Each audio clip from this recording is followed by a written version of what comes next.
பொன்னம்பலவானேஸ்வர பெருமானுடைய பாதார விந்தங்களிலே சிறந்தாழ்த்தி இன்றைய தினம் எங்களுடைய ஆலயத்திலே கோமாதாவுக்கு இல்லம் அமைத்து அங்கே கோமாதா இல்லத்திலே பல லக்ஷ்மி பசுக்களை வைத்து வழிபாடு செய்து கொண்டு இருக்கின்றோம். இந்த பசு வழிபாடு ஆனது இந்து வழிபாட்டிலே ஒரு முக்கியமான வழிபாடாக அமைகின்றது.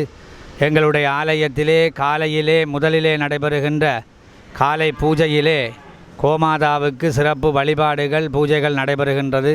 இந்த கோமாதாவை வழிபாடு செய்கின்ற ஒவ்வொருவரும் 30 முக்கோடி தேவர்களையும் வழிபாடு செய்கின்ற பலனை பெறலாம். எங்களுடைய மகாலட்சுமியினுடைய கிருபை கிடைக்க வேண்டும், எல்லா தெய்வங்களுடைய கிருபையெல்லாம் நமக்கு கிடைக்க வேண்டும் என்று சொன்னால் இந்த கோமாதா வழிபாடு செய்ய வேண்டும். ஒவ்வொரு நாளும் காலையிலே வழிபாடுகளை செய்த பின்பு கோமாதாவுக்கு பல வகைகளை புல்லுகளை தானம் செய்து வழிபாடு செய்வதனாலே எங்களுடைய பூர்வ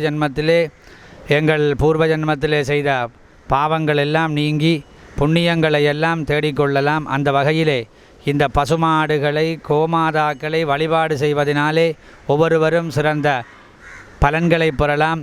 ஒவ்வொரு அடியவர்களும் இந்த கோமாதாவுக்கு தேவையான உணவு வகைகளை கொடுத்து உங்களுடைய பூர்வ ஜன்மத்திலே செய்த புண்ணியங்கள் பாவங்களுடைய பலனை இந்த கோமாதா வழிபாட்டின் மூலம் பெற்றுக்கொள்ளலாம். அந்த வகையிலே என் பெருமானுடைய திருவருள் அனைவருக்கும் கிடைக்க பிரார்த்திக்கின்றோம்.